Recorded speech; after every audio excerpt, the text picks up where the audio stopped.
En esta ocasión les voy a explicar el tema de matrices.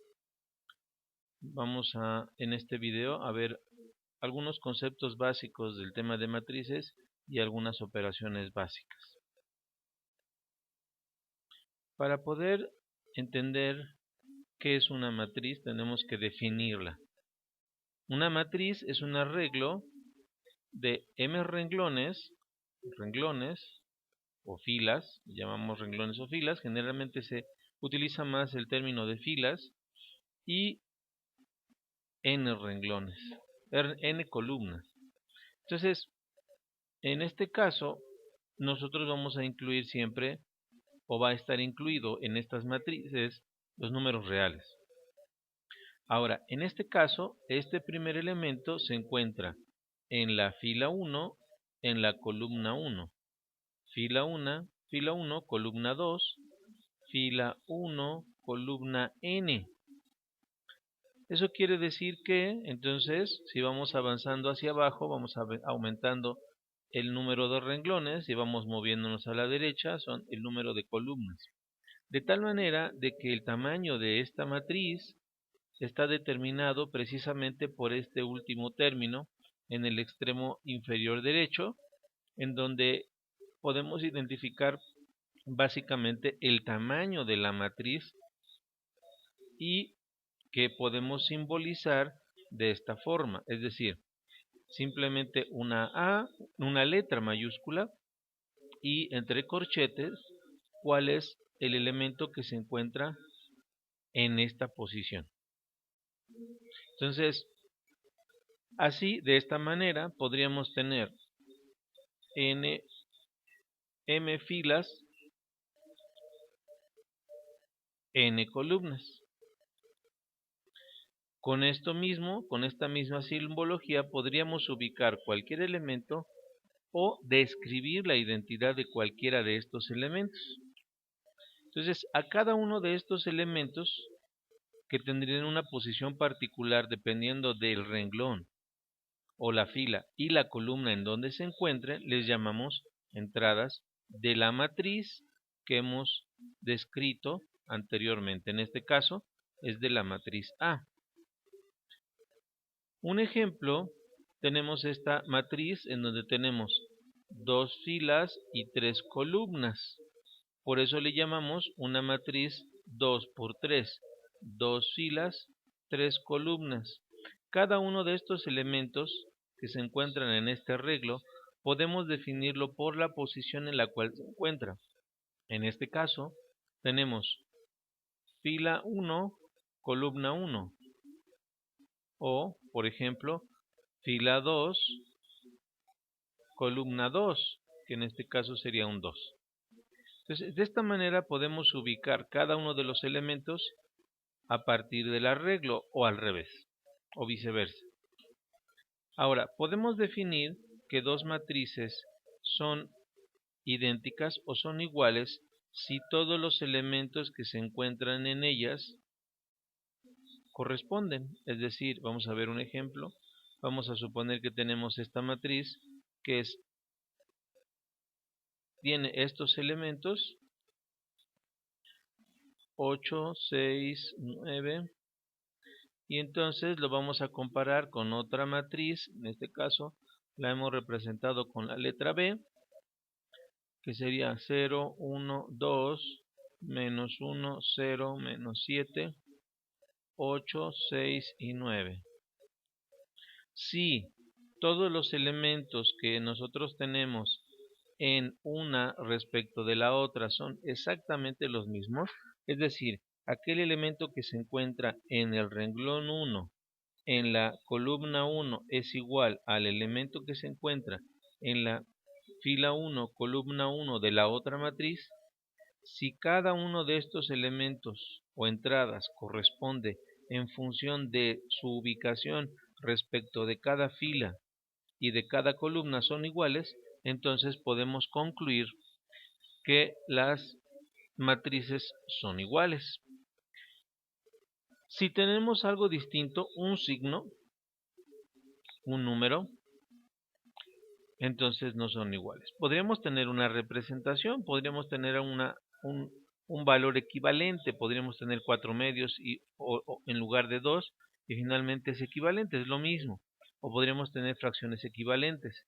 Ahí sería cuestión solamente de comparar, revisar si efectivamente son iguales.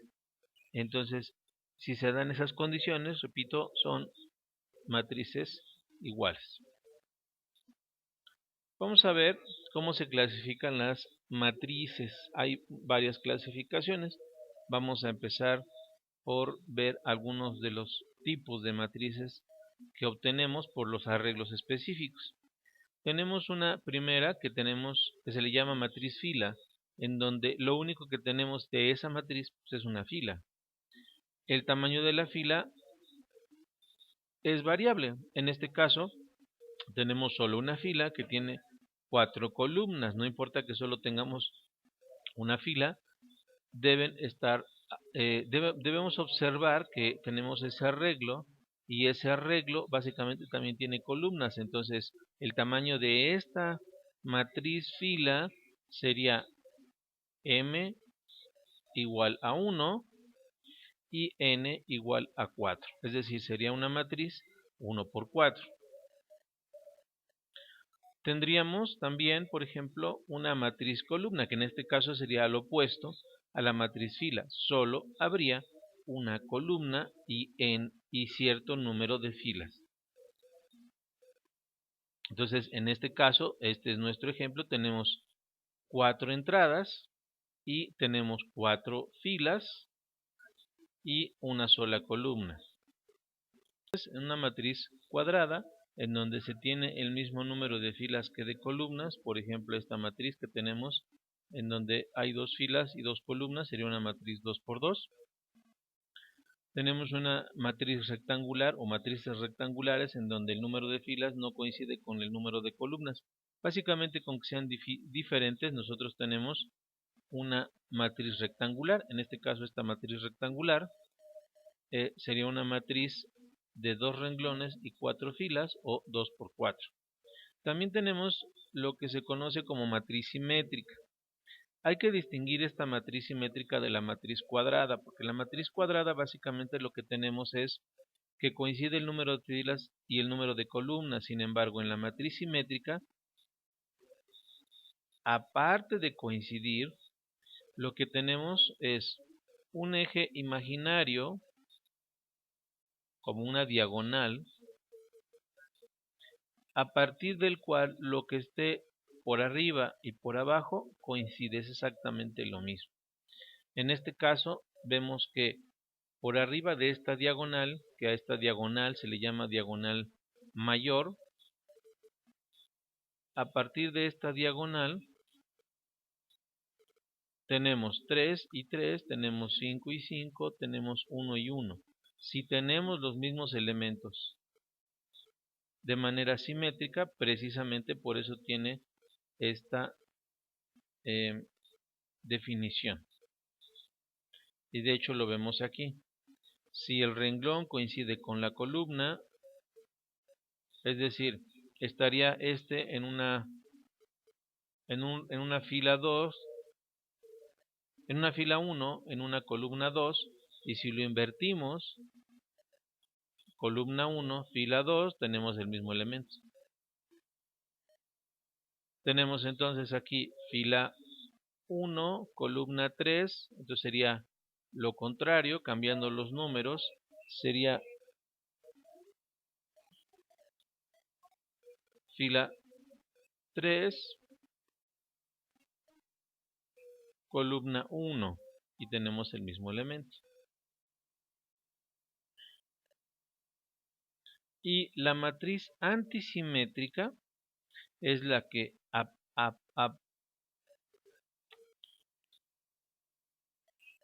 es toda matriz cuadrada en donde cambian columnas y filas la posición, pero además cambia el signo. Quiere decir que vamos a ver una matriz muy similar a la simétrica, solo que con signo contrario.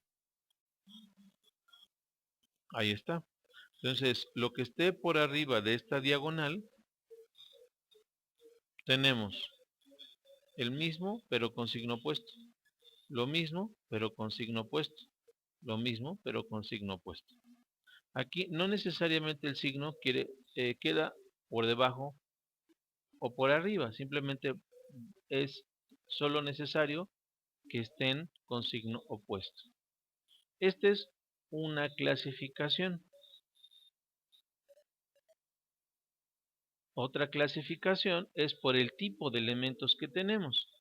La primera clasificación o el primer tipo de arreglo o matriz que podríamos tener es la matriz nula, donde todos los elementos son nulos.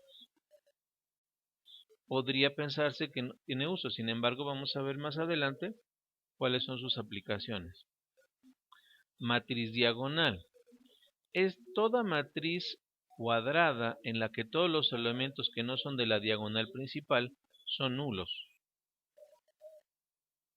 Entonces tenemos una matriz diagonal donde solamente hay elementos que tienen un valor distinto de 0 en la matriz, en la diagonal principal, y el resto son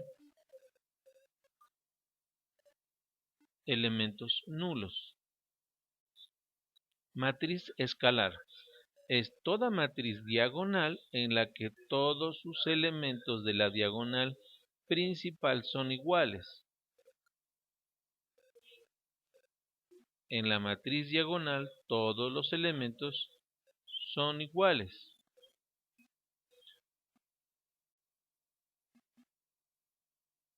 Matriz unidad o identidad.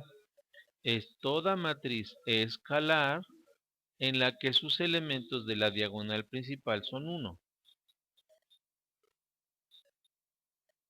Aquí tenemos una matriz 2 por 2 en donde todos los elementos de la diagonal principal son 1.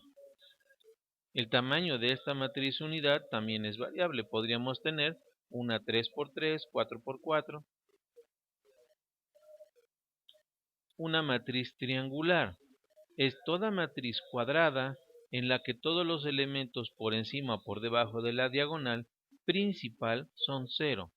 Quiere decir que podríamos tener una matriz triangular superior o una matriz triangular inferior. En este caso, este primer ejemplo, tenemos una matriz triangular superior, porque los elementos por debajo de la matriz diagonal son ceros, son elementos nulos, y los elementos que tienen un valor están por arriba de. En este caso, en esta otra matriz 3 por 3, lo que tenemos ahora es una matriz triangular inferior, porque los elementos nulos están por arriba de. Vamos a ver ahora algunas operaciones con matrices. Una de las más simples es la suma. Se le llama suma de dos matrices A y B de orden m por n, y entonces cuyos elementos se obtienen sumando los elementos correspondientes de ambas matrices, considerando que deben coincidir fila y columna para poder hacer la suma.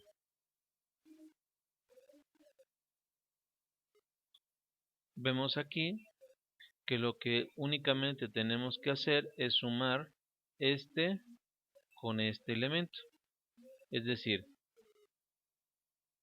el elemento que se encuentra en la fila 1 con la columna 1 lo sumamos con el elemento que se encuentra en la fila 1, columna 1 de la otra matriz.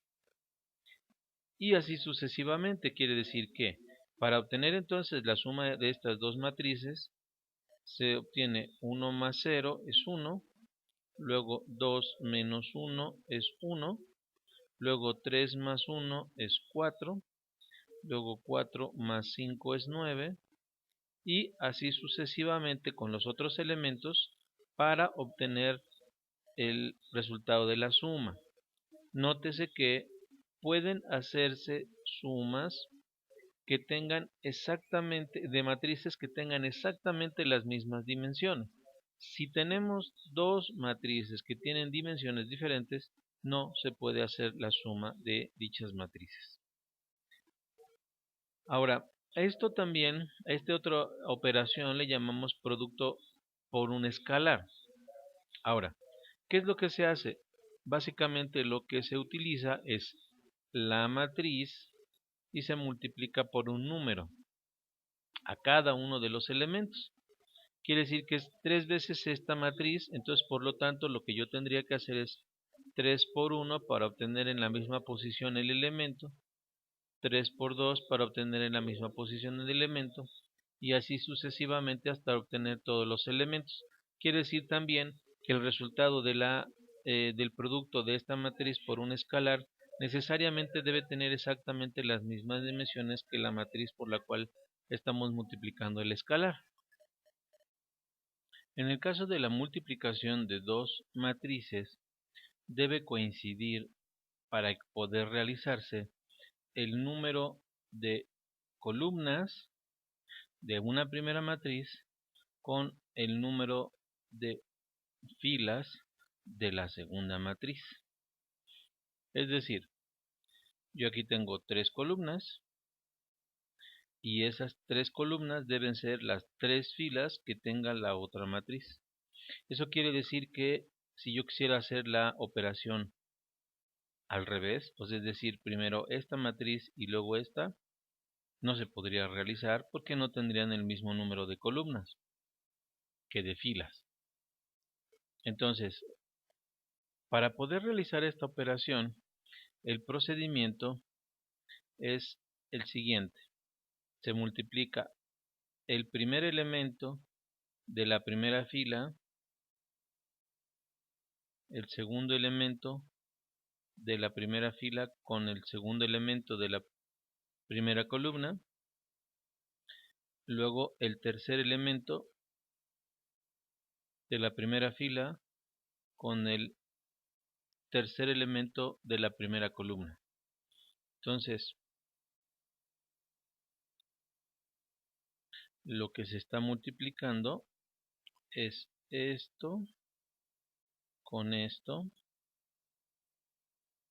para obtener este. Y por consiguiente, quiere decir que yo estaría multiplicando este ahora con este para obtener este otro. Y por consiguiente, estaría multiplicando este con este para obtener este otro. Quiere decir que lo mismo tendríamos que hacer en ese mismo orden con la segunda columna para obtener los elementos resultantes. Entonces quiere decir que al multiplicar estas 3 filas con la primera columna, estas 3 filas con la primera columna, yo obtengo la primera columna. Entonces 3 filas por la primera columna me da la primera columna del producto, y 3 filas por la segunda columna me da la segunda columna del producto. En ese orden se llevan a cabo las multiplicaciones de matrices. Otra de las operaciones que se llevan a cabo con las matrices son la transposición de matrices. Básicamente lo que se hace es se invierten las filas por las columnas de tal manera de que las columnas se vuelven filas y las filas se vuelven columnas. Y la simbología que se utiliza para representar la transposición es un superíndice como una T minúscula. De esta forma, esta columna se vuelve fila o la fila se vuelve columna. Entonces, eso es lo único que se tiene que hacer en una transposición de matrices. Los ejercicios propuestos son: se van a comparar las matrices A y B y se deben determinar los valores de A y B, de las incógnitas que se tienen en este ejercicio. En este caso hay que realizar esta suma y este producto de este escalar por esta matriz. Aquí vamos a realizar esta multiplicación y esta multiplicación, y con estas cuatro matrices tenemos que hacer estas operaciones: el escalar por la matriz A, este escalar por la matriz A, más este escalar por la matriz B. Entonces recuerden que se tiene que hacer jerarquía de operaciones. Primero, en este caso, tendríamos que resolver la multiplicación y luego la suma. Primero las multiplicaciones y luego la suma. Aquí tendríamos que resolver primero esta multiplicación por jerarquía, primero lo que va entre paréntesis